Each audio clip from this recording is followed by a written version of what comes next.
दोस्तों नमस्कार। जगू का जेके हब एवं डिजिटल प्लेटफॉर्म पे आपका बहुत बहुत स्वागत, बहुत बहुत आपका आभार और बहुत बहुत आपको शुभकामनाएं। आज हम रोजाना की कड़ी में राजस्थान की संस्कृति को शुरू करने जा रहे हैं। राजस्थान की संस्कृति का जो टॉपिक है हमारा आज का, वो आदिवासी एवं आदिवासी संस्कृति, जो सबसे ज़्यादा इम्पोर्टेंट टॉपिक है, क्योंकि कल्चर में जो सबसे बड़ा योगदान है, वो सबसे ज़्यादा जो योगदान है वो आदिवासियों का ही है। कल्चर में सबसे बड़ा योगदान जो है वो केवल आदिवासियों का सबसे ज़्यादा है, इसलिए आदिवासी महत्वपूर्ण टॉपिक है। अब मैं 5 मिनट पहले आपसे मिलूंगा और फिर लास्ट में 5 मिनट मिलूंगा, फिर टॉपिक को मैं शुरू करूंगा। तो दोस्तों, सुनील कुमार भगत गुड इवनिंग, बहुत बहुत शुभकामनाएं। Anjali Meena good evening. Rahul Mahajan good evening. Poonam Kumari नमस्कार। प्रियंका नरूका नमस्कार। Premraj Berwa good evening. कैसे हो? ठीक है, अच्छी है, आप लोग अच्छे होंगे। Rahul Kumar good evening. आकाश शनि नमस्ते। अंजलि गोयल नमस्कार। आशीष शर्मा नमस्कार, गुड इवनिंग। सरोज जांगीर नमस्कार। Chandrakala Hanumangarh good evening. राधा खोरवाल जय हिंद जय भारत। मोहन गिरी गुड इवनिंग, बहुत बहुत शुभकामनाएं। रुपेंद्र सिंह चौहान नेरेस्ट Saini good evening. Rupendra Singh Chauhan. Sarita Meena good evening, बहुत बहुत शुभकामनाएं, बहुत बहुत आपको आभार। Ravindra Meena good evening. Ravindra Meena good evening.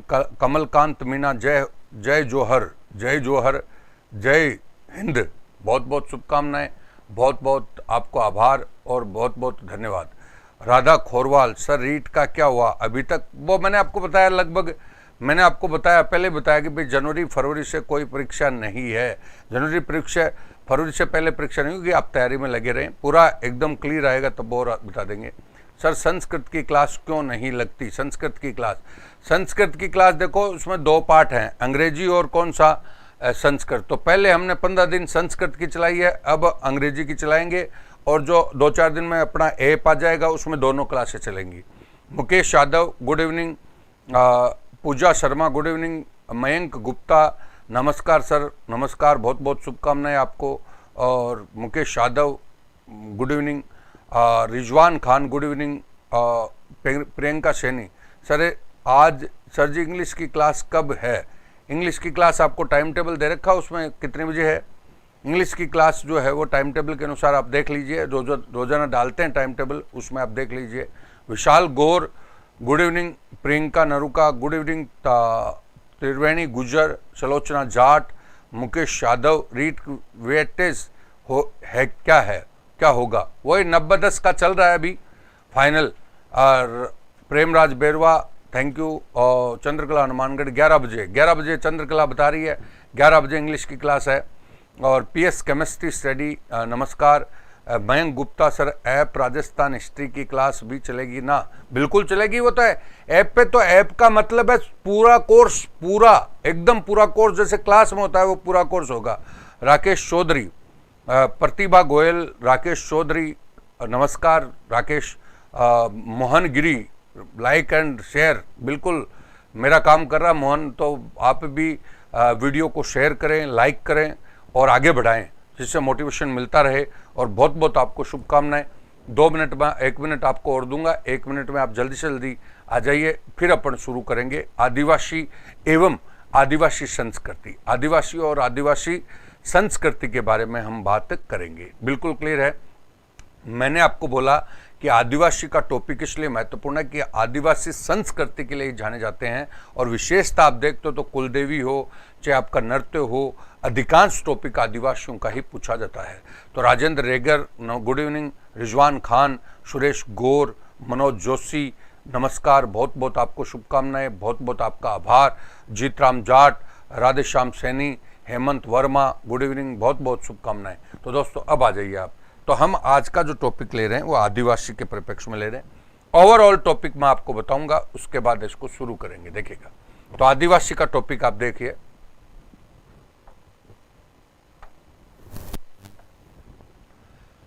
देखिए दोस्तों, बोर्ड पे आप देखिए आदिवासी, पहले आदिवासी बता रहा हूं। 1 नंबर, पहला प्रश्न है कि आदिवासी है क्या? क्या है? दूसरा है इनका संवैधानिक स्ट्रक्चर क्या है। संवैधानिक स्ट्रक्चर क्या है वो जैसे मैं आपको रोजाना बताता हूं उसी कड़ी में अपन पढ़ेंगे। तीसरा प्रश्न है आपका वैधानिक स्ट्रक्चर इनका क्या है।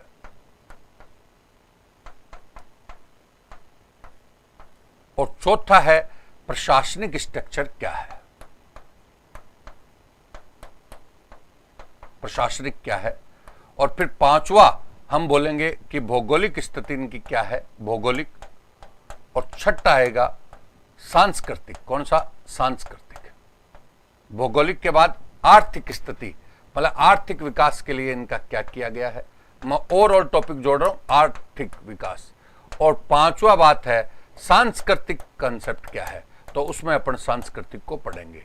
तो दोस्तों मैंने इस टॉपिक को अलग अलग भागों में बांटा है, पहले आप अलग अलग चीजों को देख लीजिए।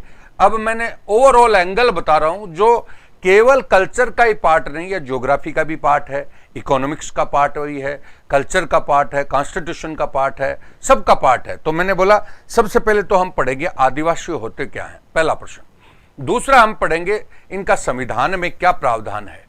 नंबर 3 पढ़ेंगे कि विधान में कानून इनका लिए क्या कहता है, कानून इनके लिए क्या कहता है, बोलो क्लियर है। और बाद में प्रशासन के बारे में पढ़ेंगे कि प्रशासन इनकी किस प्रकार से व्यवस्था करता है। और फिर हम पढ़ेंगे भौगोलिक। भौगोलिक मतलब कहां कहां कौन से आदिवासी या कौन सा जनजाति समूह रहता है। आर्थिक में पढ़ेंगे कि सरकार इनके लिए क्या क्या कर रही है आर्थिक विकास के लिए, समझ गए। और सांस्कृतिक में हम पढ़ेंगे इनकी कल्चर। तो इसमें आपका ज्योग्राफी का टॉपिक भी आता है, इसमें अर्थव्यवस्था का टॉपिक भी आता है, इसमें आपका संस्कृति का टॉपिक भी आता है, कॉन्स्टिट्यूशन का भी आता है। ओवरऑल एंगल आप देखेंगे जिससे आप बोर नहीं होंगे, चीजों को सारी को समझे। देखिए पहला प्रश्न है आदिवासी क्या है। आदिवासी क्या है तो समाज का वह वर्ग जो समाज से दूर, जंगल, पहाड़ एवं वनों में रहकर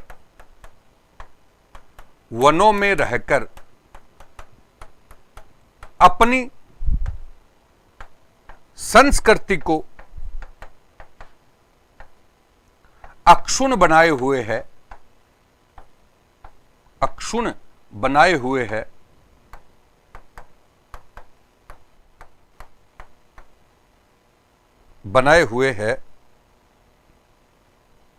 संस्कृति को अक्षुण्ण बनाए हुए है तथा समाज की मुख्य धारा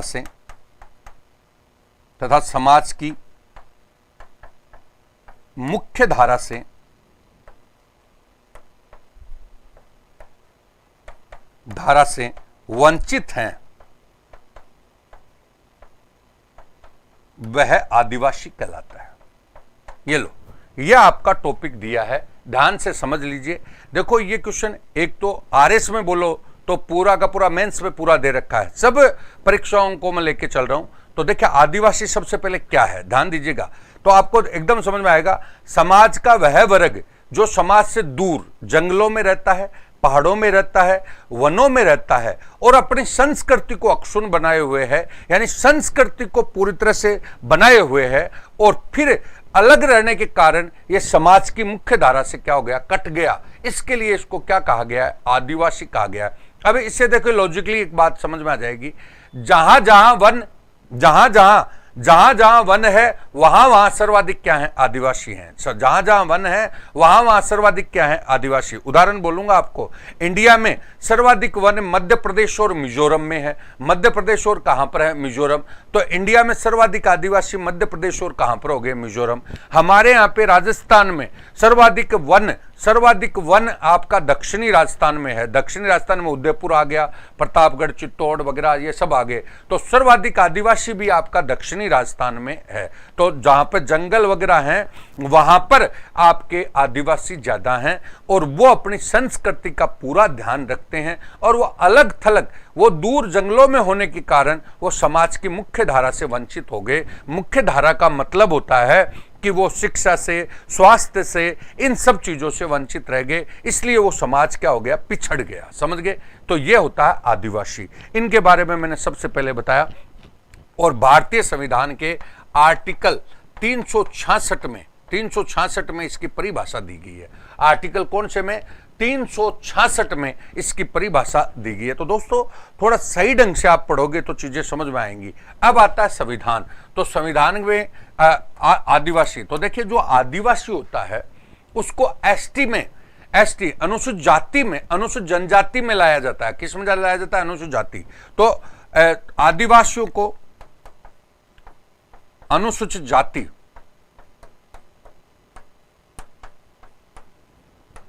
को अनुसूचित जाति में परिवर्तित राष्ट्रपति करता है। कौन करता है? राष्ट्रपति। राष्ट्रपति। तो आदिवासियों को, जो आदिवासी समाज है हमारा, उसको अनुसूचित जाति, दो जातियां हैं, एससी और एसटी। एसटी कौन सी होगी? अनुसूचित जनजाति, अनुसूचित जनजाति। तो जनजाति में परिवर्तित करता है। तो जनजाति में परिवर्तित कौन करता है? तो राष्ट्रपति। और अनुसूचित जनजाति का भारतीय संविधान के आर्टिकल 342 में एसटी का उल्लेख है। कौन से में है? 342 में। 342 में एसटी का उल्लेख दिया हुआ है। 342 में एसटी है। और वही चीज एससी के लिए भी लागू होती है। तो एससी आपकी कौन से में? 341। तो भारतीय संविधान के, देखो कोई भी समाज है उसको एससी एसटी में लाने का मतलब किसकी अधिसूचना से लाया जाता है? तो राष्ट्रपति की अधिसूचना से लाया जाता है। राष्ट्रपति की अधिसूचना से लाया जाता है। तो एससी कौन से में है? तो एससी भारतीय संविधान के अनुच्छेद, शेड्यूल कास्ट कौन से अनुच्छेद में है? 341। तो एसटी शेड्यूल ट्राइब्स जो है वो कौन से में है? तो 342 में। 342 ये इनका संवैधानिक प्रावधान हो गया। कौन सा हो गया? संवैधानिक प्रावधान। अब देखिए आगे अपन बात करें तो इनके लिए जो कानून बने हुए हैं, तो नागरिक सुरक्षा कानून बना हुआ है।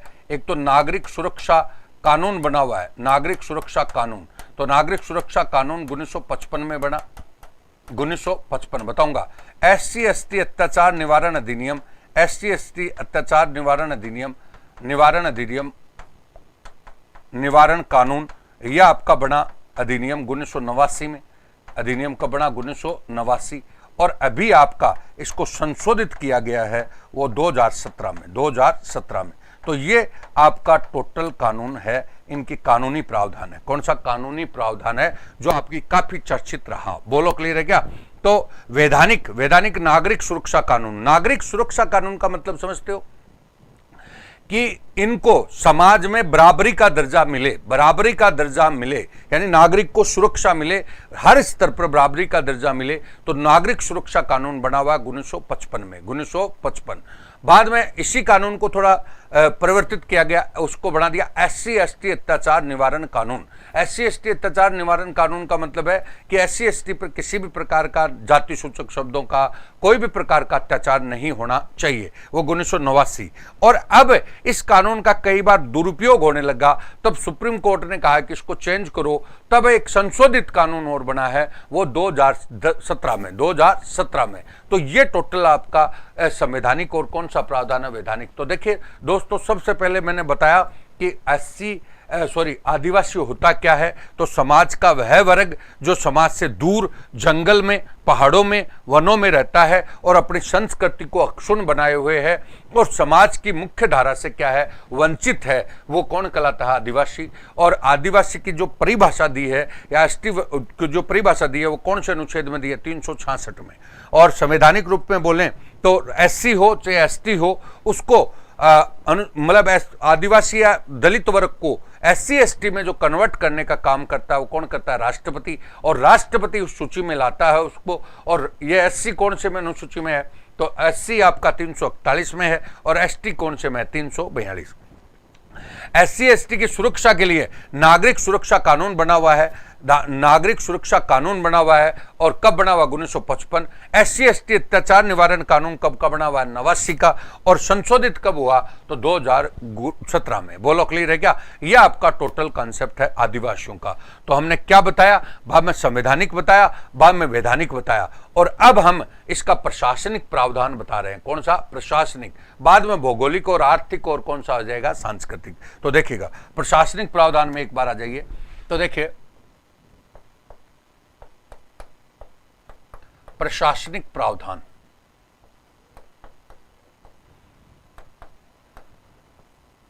राजस्थान के जनजाति मंत्री, जनजाति मंत्री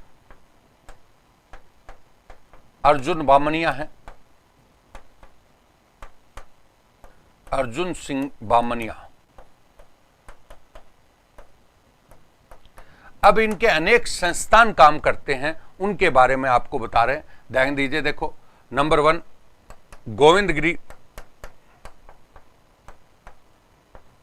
गोविंदगिरी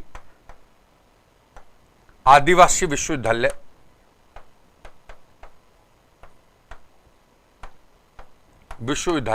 ये आपका कहां पर है? बांसवाड़ा में। माणिक्यलाल वर्मा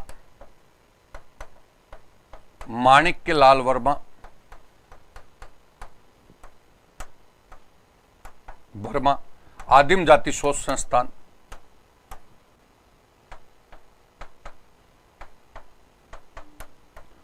संस्थान, उदयपुर में।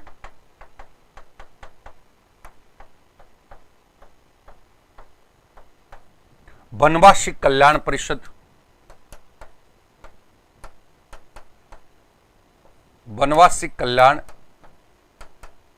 परिषद, कहां पर है? उदयपुर में।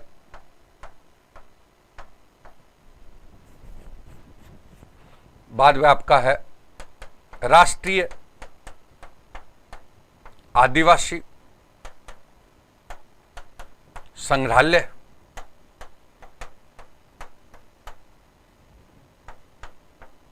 मानगढ़ का अपर हो गया बांसवाड़ा, मानगढ़ बांसवाड़ा। अब देखिए ये आपका प्रशासनिक रूप से सारी संस्थाएं आ गई। बोलो क्लियर है क्या? मानगढ़। अब मैंने क्या बोला? गोविंदगिरी आदिवासी विश्वविद्यालय, बोलो क्लियर है क्या? अब गोविंदगिरी आदिवासी विश्वविद्यालय कहां से है? बांसवाड़ा। कहां है? बांसवाड़ा। माणिक्यलाल वर्मा आदिम जाति शोध संस्थान कहां पर है? उदयपुर। वनवासी कल्याण परिषद कहां पर है? उदयपुर। राष्ट्रीय आदिवासी संग्रहालय कहां पर है? तो मानगढ़ कहां पर है? बांसवाड़ा। और हमारे राजस्थान के जनजाति जो मंत्री हैं वो आपके कौन है? अर्जुन सिंह बामणिया। ये आपके टोटल जनजाति के परिप्रेक्ष्य में आपका प्रशासनिक प्रावधान है। बोलो क्लियर है? ये आपका प्रशासनिक प्रावधान। अब देखिए उसके बाद अपन एक बात करेंगे आर्थिक प्रावधान। कौन सा? आर्थिक। तो आर्थिक प्रावधान पे एक बार और आ जाइए। मतलब आर्थिक का मतलब है उनके आर्थिक विकास के लिए क्या क्या काम किया जा रहा है। आर्थिक विकास, तो देखिए कौन कौन से कार्यक्रम हैं जो इनके विकास के लिए किए जा रहे हैं। तो देखिएगा नंबर वन हम बोले तो पहला प्रश्न है जो आता है वो आपका है कि मैट्रिक पूर्व जब पढ़ने के लिए मैट्रिक पूर्व एवं पश्चात छात्रवृत्ति,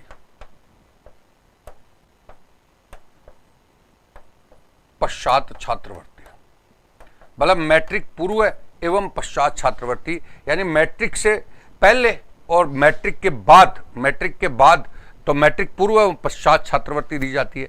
उसके बाद सिविल सेवा की तैयारी करते हैं तो अनुप्रति योजना, कौन सी योजना?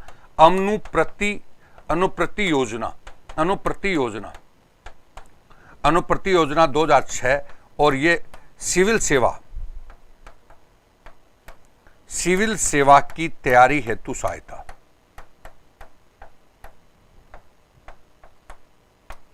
तैयारी हेतु क्या दी जाती है?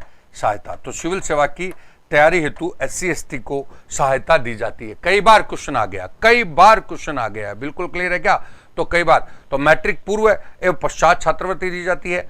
सिविल सेवा की तैयारी जैसे आरएस की, आईएएस की, इंजीनियरिंग की कोई और तैयारी करता है तो अनुप्रति योजना के तहत उनको सहायता दी जाती है।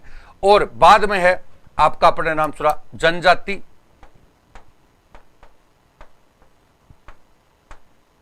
उपयोजना क्षेत्र, उपयोजना क्षेत्र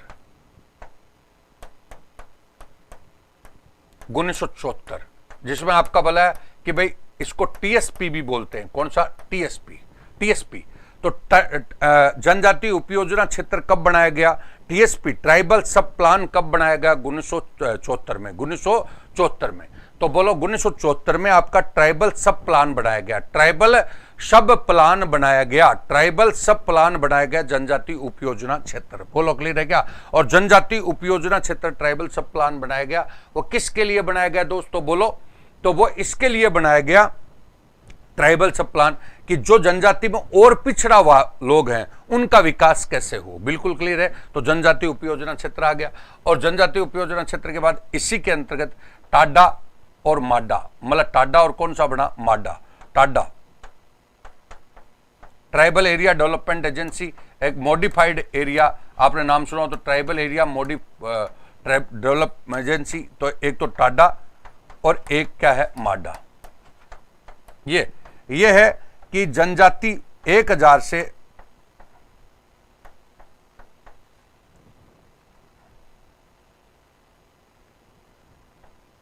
जनसंख्या वाले गांव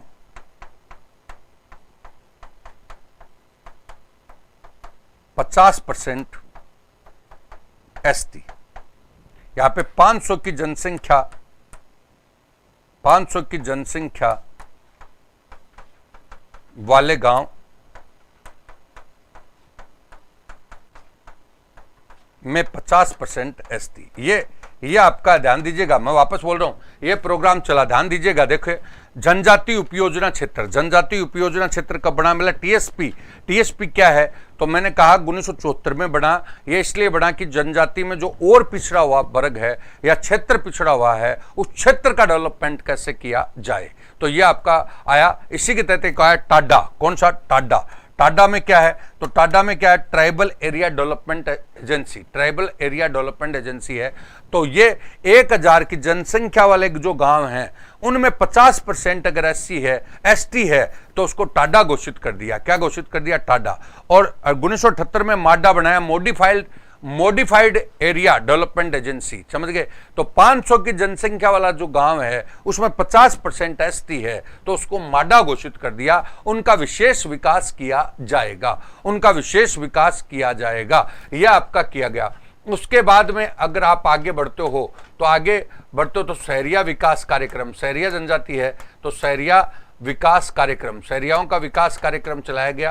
क्योंकि शहरिया आपके राजस्थान में कहां पर है? तो 12 में है। कहां पर है? 12। तो 12 में शहरिया विकास कार्यक्रम, शहरियाओं के विकास के लिए शहरिया विकास कार्यक्रम 1977 में चलाया गया।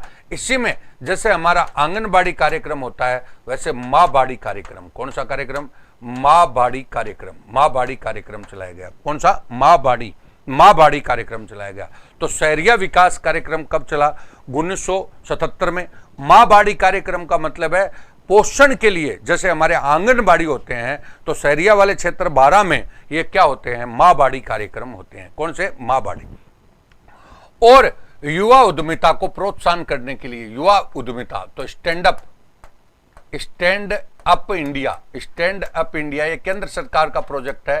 तो स्टैंड अप इंडिया आपका 2016 में स्टैंड अप इंडिया 2016 में एससी, एसटी और महिलाओं के लिए चलाया गया, जो बेसिकली उद्यमिता, युवा उद्यमिता के लिए, कि युवा लोग उद्योग में एंटरप्रेन्योरशिप में आए, उद्यमिता में आए, मतलब नए नए आइडियाज लाएं और नए नए उद्योग लगाएं। इसके लिए कौन सा योजना आई? Stand up India. कौन सा? एक तो है स्टार्टअप इंडिया और एक है स्टैंड अप इंडिया, जो किसके लिए है? एससी, एसटी और महिलाओं के लिए है, युवा उद्यमिता के लिए। इस प्रकार से इनमें आर्थिक विकास पर बल दिया गया। किस पर बल दिया गया?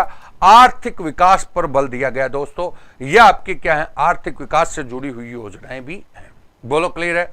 तो मैंने क्या बताया, पहले नंबर पर जनजाति होती क्या है, दूसरे नंबर पर जनजाति का संवैधानिक प्रावधान क्या है, तीसरे नंबर पर संवैधानिक के बाद वैधानिक प्रावधान क्या है, वैधानिक के बाद आपका प्रशासनिक प्रावधान क्या है, और प्रशासनिक के बाद आर्थिक प्रावधान क्या है। ये सारी चीजें आपको मैंने बताई है, समझ गए।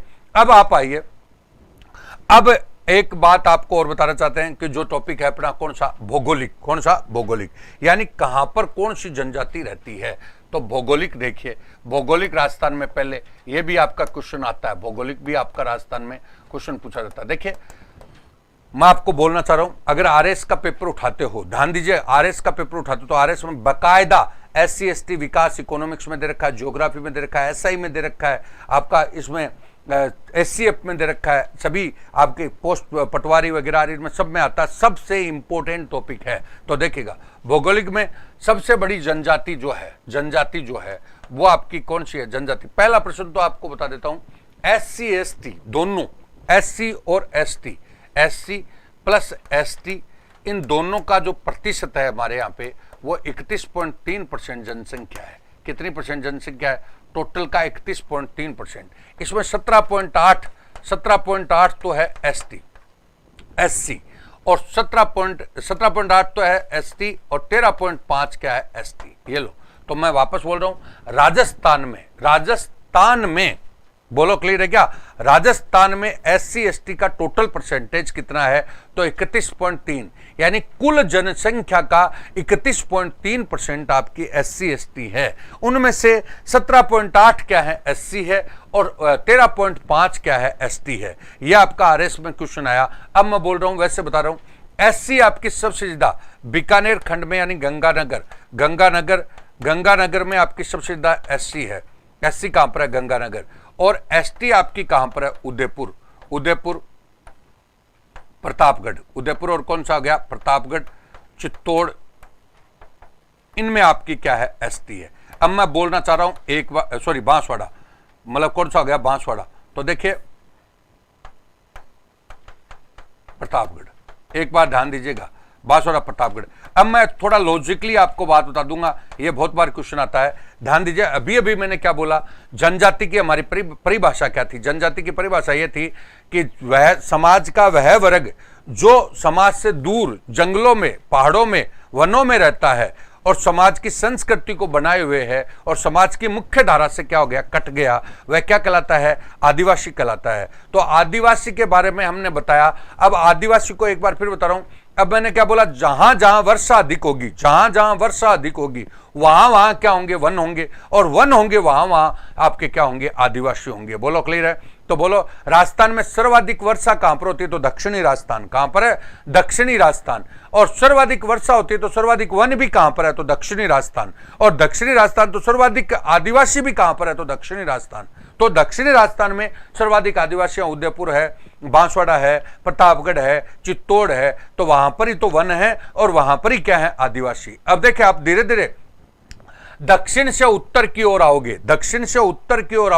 तो आदिवासी कम होते जाएंगे, क्योंकि कम होते जाएंगे तो वन भी क्या होते जाएंगे, कम, तो आदिवासी भी क्या होते जाएंगे, कम। अब उत्तर की ओर देखिए, उत्तर ये पंजाब से हमारे गंगानगर टच होता है, तो इंडिया में सर्वाधिक SC मतलब जो शेड्यूल कास्ट है वो सबसे ज्यादा इंडिया में कहां पर है, पंजाब में है। अब पंजाब के टच हमारा कौन सा है, गंगानगर है। तो इंडिया में, राजस्थान में सर्वाधिक SC कहां पर है, गंगानगर। तो आप ऐसे भी बोल सकते हो, उत्तर में तो SC है, उत्तर में तो क्या है, SC, और दक्षिण में क्या है, ST। ये आपका कॉन्सेप्ट हो गया सारा। अब मैं बोल रहा हूं ST वर्ग में कौन कौन सी जनजातियां हैं जिनके बारे में हम बात करें, तो नंबर 1 है मीणा को मीना भी बोलते हैं, मीना, है ना, अभी विवाद भी हुआ था। दूसरा नंबर है आपका भील, गरासिया, सहरिया, ये तो मुख्य जातियां, सहरिया, दामोर, सांसी, कथोड़ी,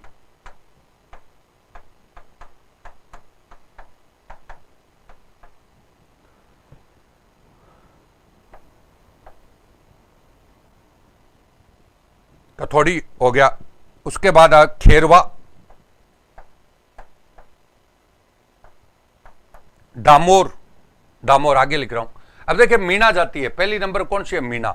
एक बार आरएस में यही क्वेश्चन आ गया तो आप देखोगे तो सब क्वेश्चन बहुत महत्वपूर्ण हैं, इनको आप जरूर देखिए। मीणा, तो मीणाओं का जो क्षेत्र है वो राजस्थान में ज्योग्राफिकल रूप से आप पढ़ रहे हो तो कालखो पहाड़ी है। कौन सी पहाड़ी है? कालखो, कालखो पहाड़ी। मीणाओं का क्षेत्र कौन सा हो गया? कालखो पहाड़ी। कालखो पहाड़ी एक्चुअली क्या है? अजमेर से शुरू होती है, तो इसमें अजमेर है, जयपुर है, आपका दौसा है, करौली है, स्वाईमाधोपुर है, भरतपुर है, भरतपुर, और बाद में आपका भरतपुर धौलपुर होते हुए बाद में आगरा तक जाती है। तो ये बेल्ट जो पूर्वी राजस्थान का है, पूर्वी राजस्थान का है, कालखो पहाड़ी, अजमेर से लेकर के अजमेर, जयपुर, दौसा, अजमेर से शुरू है, अजमेर, जयपुर, दौसा, करौली, स्वाईमाधोपुर, भरतपुर, आगरा, भरतपुर, धौलपुर, आगरा तक ये कालखो पहाड़ी जाती है। ये एरिया किसका? मीणाओं का है। किसका है? मीणाओं का। भीलों का जो एरिया है वो मेवाड़ और बागड़ है। मेवाड़ और बागड़, मेवाड़ और बागड़ कौन सा है? भीलों का। मेवाड़ पहले समझ लीजिए उदयपुर है, चित्तौड़ है, उदयपुर, चित्तौड़, राजसमंद, भीलवाड़ा, बाद में आपका डूंगरपुर, बांसवाड़ा, डूंगरपुर, बांसवाड़ा, प्रतापगढ़, ये आपका भीलों का एरिया है। किसका है? भीलों का। ग्रासिया, ग्रासिया आपका कौन सा? शिरोई, शिरोई में आपके कौन रहते हैं? ग्रासिया। किशनगंज, साबाद, किशनगंज, किशनगंज, साबाद कहां पर है? बारा, तो किशनगंज, साबाद यानी बारा में, बारा हो गया, तो यहां पर आपके कौन रहते हैं? सहरिया। कौन रहते हैं? सहरिया। तो किशनगंज, साबाद में सहरिया है, बिल्कुल क्लियर है। दामोर, दामोर आपका, दामोर मैंने बताया। सिमलवाड़ा, सिमलवाड़ा कहां पर है? डूंगरपुर, सिमलवाड़ा डूंगरपुर में कौन है? दामोर। सिमलवाड़ा डूंगरपुर में कौन हो गए? दामोर। बोलो क्लियर है। सांसी, भरतपुर, सांसी कहां पर हो गए? भरतपुर में। और कथोड़ी, खेरवाड़ा, खेरवाड़ा कहां पर है? उदयपुर, खेरवाड़ा कहां पर है? उदयपुर, खेरवाड़ा उदयपुर में, कथोड़ी। अब सुनिए हाड़ौती में, हाड़ौती में आपका कौन सा है? खेरवा, हाड़ौती में कौन सी जाती है? खेरवा। और एक है कंजर, कंजर, तो कंजर का मैंने लिख दिया, कंजर भी आपकी कौन से में? हाड़ौती में। तो ये जनजातियां हैं जिनके बारे में क्वेश्चन पूछता है। एक बार आरएस में ऐसे क्वेश्चन दे दिया कि 4-5 जातियां दे दी, 4-5 क्या दे दी? जातियां, और फिर उनके बारे में पूछा कि कौन सी जनजाति कहां कहां है। तो देखिए मैं पहले बता रहा हूं, मीणा जो है, मीणा को मीणा भी बोलते हैं। मीणा जनजाति कालखो पहाड़ी, कौन सी पहाड़ी? कालखो, कालखो पहाड़ी एक्चुअली कहां से शुरू होगी? अजमेर, जयपुर, दौसा, करौली, स्वाईमाधोपुर, भरतपुर, धौलपुर और आगरा तक जाएगी। भील, भील कहां पर है? मेवाड़, मेवाड़ और कौन सा? बागड़, मेवाड़ और कौन सा? बागड़। बाद में ग्रासिया, ग्रासिया कहां पर है? शिरोई। सहरिया, सहरिया कहां पर है? किशनगंज, साबाद, बारा में। डामोर, डामोर कहां पर है? सिमलवाड़ा, सिमलवाड़ा कहां पर है? डूंगरपुर। सांसी, सांसी कहां पर है? भरतपुर। कथोड़ी जाति, कथोड़ी कत्था बनाने का काम करती है, खेरवाड़ा, खेरवाड़ा कहां पर है? उदयपुर। खेरवा, खेरवा, तो खेरवा, खेरवा जनजाति कहां पर? हाड़ौती। और एक आपकी बताई कौन सी? कंजर, ऊपर ऊपर बताया कंजर, तो कंजर भी आपकी कहां पर है? हाड़ौती में। कहां पर है? हाड़ौती में। हाड़ौती में कंजर जाती है। इसलिए ऐसे आपका जनजाति का विखराव का क्वेश्चन आता है। बोलो क्लियर है क्या? अब मैंने बोला राजस्थान में टोटल जनजाति, राजस्थान में टोटल जनजाति आपकी कितनी, SC ST का कितना % है? तो 31.3 है, और SC कितनी है? 17.8 है, और ST कितनी है? 13.5 है। और मैंने बोला सर्वाधिक SC, तो आपका सीधा लॉजिक बता दिया, उत्तर में तो कौन है? SC, तो उत्तर में तो कौन है? SC, और दक्षिण में कौन है? ST। और ST तो उत्तर में गंगानगर में होगी, और दक्षिण में उदयपुर, बांसवाड़ा और इसमें होगी। और ये टोटल आपकी जनजातियों के बारे में बताया। तो दोस्तों अब मैंने बोला अपना टॉपिक आज का था, ध्यान दीजिएगा, अपना टॉपिक आज का जो था वो कौन सा था? अपना टॉपिक था जनजाति। कौन सा? आदिवासी और आदिवासियों की संस्कृति, आदिवासी और आदिवासियों की संस्कृति था। समझ गए क्या? अब आदिवासियों के बारे में आपको मैंने बता दिया। सबसे पहले आदिवासी होते क्या हैं, फिर उनका संवैधानिक प्रावधान क्या है, संवैधानिक प्रावधान के बाद उनका कानूनी प्रावधान क्या है, कानूनी प्रावधान के बाद मैंने बोला उनका प्रशासनिक प्रावधान क्या है, प्रशासनिक प्रावधान के बाद मैंने आपको बताया कि भाई उनका आर्थिक प्रावधान क्या है, और आर्थिक प्रावधान के बाद जो बताया भौगोलिक स्थिति उनकी क्या है। ये टोटल आपका पूरा का पूरा टॉपिक होता है आदिवासी। तो इसमें इकोनॉमिक्स भी आ गई, इसमें ज्योग्राफी भी आ गई, इसमें आपका प्रशासन भी आ गया, सारी चीजों को मैंने ले लिया। अब इनका टॉपिक आता है सांस्कृतिक प्रावधान। कौन सा? सांस्कृतिक प्रावधान। बोलो क्लियर है क्या? तो सांस्कृतिक प्रावधान पे आप आते हो तो वहां से इनकी कल्चर क्या होती है, शुरू होती है दोस्तों। तो अब अपना होगा आदिवासियों की संस्कृति। लेकिन एक बार मैं वापस एक बार आपसे रिपीट कर देता हूं, ये आपके नोट्स टेलीग्राम पे आपको डाल दिए जाएंगे अभी, और टेलीग्राम और फेसबुक, उन पे फेसबुक डालता है, फेसबुक और मेरे से जुड़े हुए लोगों को डाल देंगे। माडा मॉडिफाइड, वापस बोल रहा हूं, माडा का मतलब मॉडिफाइड एरिया डेवलपमेंट एजेंसी, मतलब टाडा का मॉडिफाइड किया गया।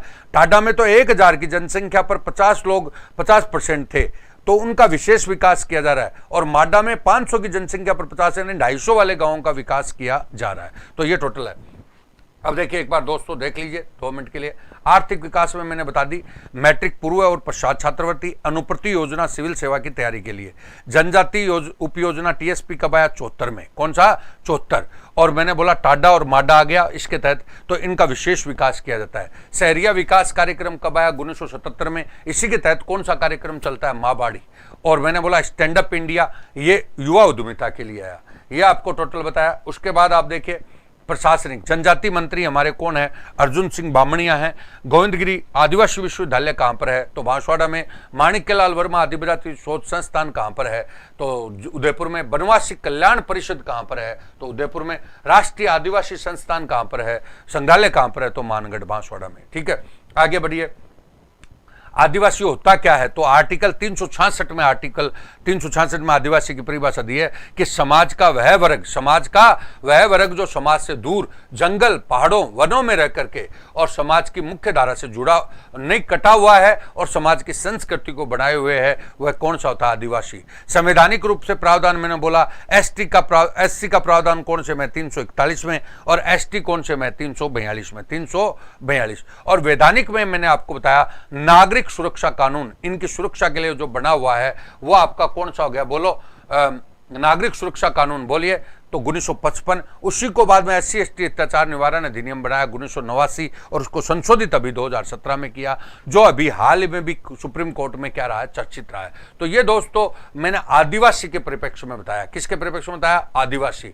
तो आदिवासी का टॉपिक आज पूरा हो गया, लेकिन ये बहुत इंपॉर्टेंट है। आप ऊपर से RS से लेकर के जितने भी पेपर हैं सारे उठा लीजिए, सब में काम आता है। अब हम अपना दूसरा टॉपिक पढ़ेंगे, आदिवासी संस्कृति। तो इसमें आदिवासियों के खान पान है, उनके कपड़े लत्ते हैं, उनके आभूषण है, उनका लोकगीत है, लोक नृत्य है। मेरा पढ़ाने का थोड़ा अलग तरीका है। लोकगीत, लोक नृत्य, वाद्य, सारे के सारे चीजें इसमें आ जाएंगी। तो आपकी कल्चर का बहुत सा टॉपिक है ना, वो इसमें क्लियर हो जाएगा। तो ये आपको डाल दिया जाएगा अभी टेलीग्राम पे, फेसबुक पर, और मेरे से कनेक्ट लोग हैं उससे, तो सब चीज़ों में डाल दूंगा और आप इसको देखिएगा, पढ़िएगा, आपको काफ़ी आनंद आएगा। तो देखिए अभी मैं लास्ट आपसे मिल रहा हूँ लास्ट 5 मिनट में। सर PS केमिस्ट्री, सर संविधान में अभी तक लास्ट कितने संशोधन? 104। और राकेश चौधरी, सर खुसरो, रिजवान खान, ओके, प्रेमराज बेरवा, सर आप thank you, Rizwan Khan thank you, Rahul Meena okay, Rahul Mahajan, sir SC वर्ग की जाति तो बताई नहीं। SC हम नहीं बता रहे, SC अलग चीज़ है, SC की कोई जाति तो बहुत है, वो जाति आप सामंतर नहीं पूछते। दलित वर्ग का टॉपिक होता है, वो बता देंगे। किरोड़ी लाल, पूनम कुमारी, रामेंद्र मीना, सुनील कुमार भगत, और कालबेलिया जनजाति वो घुमक्कड़ जनजाति में भी मानी जाती है। शैलेश लश्कर, सर अच्छा thank you. Vishal Gaur, Rahul Meena chemistry, Mukesh Dayma, Mukesh thank you, Rambharan Meena, Rahul Mahajan. हस्तलिखित नोट्स मिलेंगे क्या आज के? हस्तलिखित नहीं मिलेंगे, अब जो हस्तलिखित नोट्स है वो ऐप में ही देंगे कल्चर के, समझ गए? और ये आपको पूरे, लेकिन ये पूरे के पूरे नोट्स हैं उसके। आगे देखिए, Sanjay Kumar thank you, Sanjay Kumar thank you, Rahul Kumar thank you, जतन सिंह, सर रीट में भी पढ़ाए ये? हाँ बिल्कुल पढ़ाया, रीट का में पार्ट है इसका। कविता जोशी, सुनील कुमार भगत, संदीप सैनी, मनोज कुमार सैनी, हेमंत वर्मा, अद्रम मीना, नमस्कार दोस्तों, बहुत बहुत आपको शुभकामनाएं। हेमचंद मीना थैंक यू, बहुत बहुत शुभकामनाएं आपको, बहुत बहुत आपका आभार। दिनेश मीना, ऐप किस नाम से है? ऐप 2-3 दिन में आएगा तो उसके बारे में सारी जानकारी, कम से कम घंटे भर क्लास लेंगे, उससे कैसे जुड़ेंगे तो किस टाइप से सारा बताया जाएगा। पिंकी महावर, मयंक गुप्ता, बहुत बहुत शुभकामनाएं आपको, बहुत बहुत आपका आभार। जीतराम जाट, थैंक यू, बहुत बहुत शुभकामनाएं, बहुत बहुत आपका आभार। तो दोस्तों, मैं अब आपसे कल्चर की क्लास में विदा लेता हूं। अब अगली क्लास में आपसे करंट अफेयर के टॉपिक में मिलूंगा। करंट अफेयर में जरूर मेरे से मिलिएगा। सर, मैं ऐप का पुराना स्टूडेंट हूं और जुगराम और अंकित सी ऐप सर, रीट की न्यूज़ है क्या? फाइल भेज दी गई है मुख्यमंत्री के पास, तो वो पूरी आएगी, अभी कुछ न्यूज़ नहीं है। देखो, ऐसे चल रहा है रोजाना। प्रियंका नरुका, ज्ञान सिंह, जतन सिंह, उसमें क्या कट होता है, क्या चीज़ होती है, अभी और उस पर आएगा। ऐप का बाद आप यूट्यूब की क्लास ऑफ हो जाएगी क्या? बिल्कुल ऑफ होगी दिनेश मीना। यूट्यूब पे ना होकर के बाद में वो सारी क्लासें ऐप पे आएंगी। ठीक है, तो बहुत बहुत धन्यवाद दोस्तों। अब मैं अगली क्लास, इस क्लास से विदा ले रहा हूं। अगली क्लास आपसे करंट अफेयर में मिलूंगा। करंट अफेयर में जरूर मिलिए। करंट अफेयर आपके पूरे जीके को कवर करेगा। वो करंट अफेयर नहीं है बल्कि जीके है, तो उसको आप देखिएगा दोस्तों। तो नमस्कार। तो बहुत बहुत शुभकामनाएं, बहुत बहुत आपका आभार।